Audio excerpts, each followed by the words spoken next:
السلام علیکم میرے بھائیوں، آج کی یہ مختصر سی ایک ویڈیو، اس میں یہ بیان کرنے کی کوشش کروں گا کہ اللہ تعالیٰ حقوق اللہ میں نرمی کیوں دکھائے گا اور حقوق العباد کے معاملے میں اللہ تعالیٰ اتنا سخت رویہ کیوں رکھتا ہے۔ یہ سوال اگرچہ اپنی جگہ پہ بہت ہی اچھا ہے کہ انسانوں کی سوچ یہاں پہ آ کے رک جاتی ہے کہ اللہ تعالیٰ لوگوں کے معاملات میں اس قدر سخت کیوں ہے، اپنے معاملات میں نرمی کیوں دکھاتا ہے، جبکہ اللہ تعالیٰ ہمارا مالک ہے۔ اگر ہم ان کی نافرمانی کریں تو اللہ تعالیٰ اس پر اتنی سختی کیوں نہیں کرتا؟ تو اس کا جواب بہت ہی آسان ہے۔ میں احادیث کے ذریعے اور مختلف واقعات کے ذریعے اس کو مکمل کروں گا کہ اللہ تعالیٰ حقوق العباد کے معاملے میں کیوں سخت ہے۔ میرے بھائی، اللہ تعالیٰ حقوق العباد کے معاملے میں اسی لیے سخت ہے کہ جب کوئی ایک بندہ دوسرے بندے کے ساتھ کوئی زیادتی کرتا ہے، کوئی اس کا حق مارتا ہے یا اسے اذیت پہنچاتا ہے ناحق، تو اللہ تعالیٰ اسی لیے زیادہ غضبناک ہوتا ہے کہ میرا بندہ دوسرے بندے کو کیوں ایسا معاملہ کر رہا ہے، جبکہ وہ بھی میرا بندہ ہے اور دوسرا بھی میرا بندہ ہی ہے، دونوں میرے بندے ہیں۔ تو دونوں دنیاوی سٹیٹس کے اعتبار سے ہو سکتا ہے کہ کوئی شخص امیر ہے، کوئی شخص غریب ہے، یہ تو اللہ تعالیٰ نے آزمائشیں رکھی ہیں۔ اسی لیے حدیث میں آتا ہے کہ نبی علیہ السلام فرماتے ہیں کہ میرے غریب صحابہ میرے امیر صحابہ سے 40 سال پہلے جنت میں جائیں گے۔ تو میرے بھائی، یہ غربت جو ہے اللہ تعالیٰ نے ہی دی ہے، تو اللہ تعالیٰ اس چیز پر زیادہ غضبناک ہوتا ہے کہ میرا ایک بندہ دوسرے بندے کو دنیاوی سٹیٹس کے اعتبار سے اذیت دیتا ہے، اسے ناحق مارتا ہے یا اس کی دل آزاری کرتا ہے۔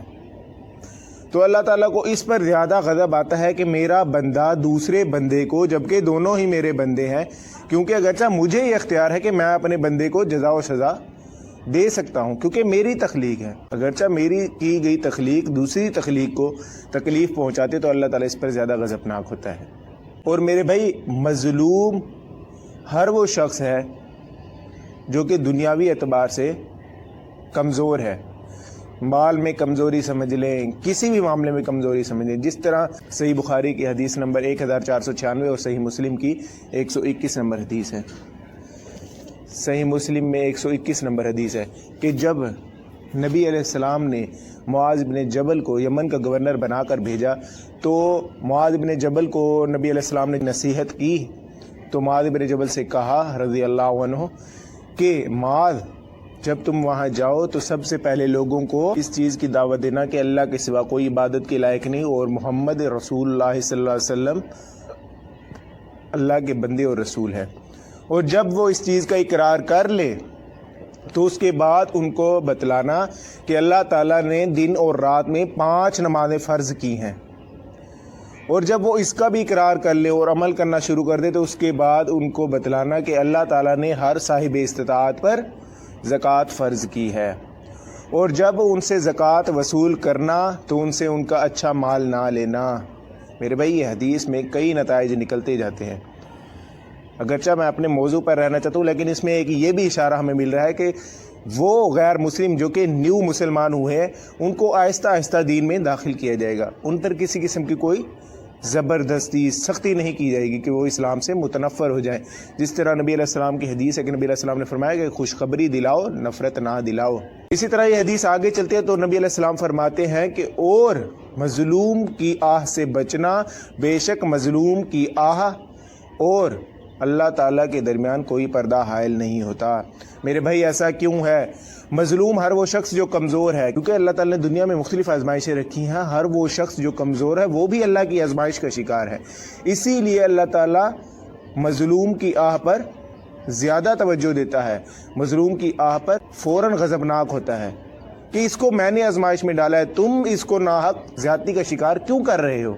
تم بھی میرے بندے ہو، وہ بھی میرا بندہ ہے، تمہارا کیا اختیار ہے؟ اللہ تعالیٰ چاہے تو فقیر کو بادشاہ کر دے، بادشاہ کو فقیر کر دے، یہ اللہ تعالیٰ کی دی گئی عطا ہوتی ہے۔ تو انسان کو دنیاوی سٹیٹس پر کسی قسم کا کوئی متکبر نہیں ہونا چاہیے، اگرچہ اللہ تعالیٰ سے شکر کرنا چاہیے۔ اسی لیے حدیث میں آتا ہے کہ اللہ کے لیے دوستی کرو اور آپس میں دشمنی کا معیار بھی اللہ کی ذات رکھو۔ کیوں؟ کیونکہ اللہ ہی وہ ذات ہے جس نے ہمیں تخلیق کیا ہے، جس نے ہماری ابتدا کی ہے، تو اللہ تعالیٰ ہی وہ ذات ہے جس کے ذریعے ہم ایک دوسرے سے دشمنی کر سکتے ہیں۔ نبی علیہ السلام نے بھی کفار کو قتل کیا جنگوں میں اللہ تعالیٰ کی ذات کی بنیاد پر، توحید کے نام پر۔ تو اسی طرح حدیث میں آتا ہے کہ سیدہ عائشہ فرماتے ہیں کہ نبی علیہ السلام نے اپنی ذات کی خاطر کبھی کسی سے کوئی بدلہ نہیں لیا مگر اللہ کی ذات کے لیے۔ تو اللہ کی ذات کے لیے ہی محبت کی جائے گی اور اللہ کی ذات کے لیے ہی دشمنی جائز ہوگی۔ دشمنی کے جائز ہونے کی وجہ اللہ کی ذات ہے۔ اور اس کی ایک مثال جو کہ تاریخی ایک واقعے میں ملتی ہے کہ مولا علی علیہ السلام جب ایک جنگ کے دوران کسی کافر پر غالب آ جاتے ہیں تو وہ کافر آپ کے چہرے پر تھوک دیتا ہے، تو مولا علی علیہ السلام اٹھ کر چل پڑتے ہیں۔ تو وہ پوچھتا ہے کہ ایسا کیوں؟